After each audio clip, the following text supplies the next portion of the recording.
భార్య ధర్మతనుజ సంజయుని మాటలు వింటుంది. ఇప్పుడు నీ నిశ్చయమును వ్యక్తపరిచింది. ఇక పైనమై హస్తినాపురములకు పోయి నీ అభిమతం కానీ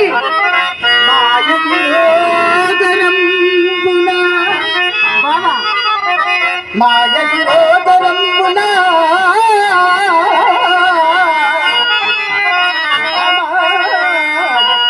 నిన్ను గెలిచి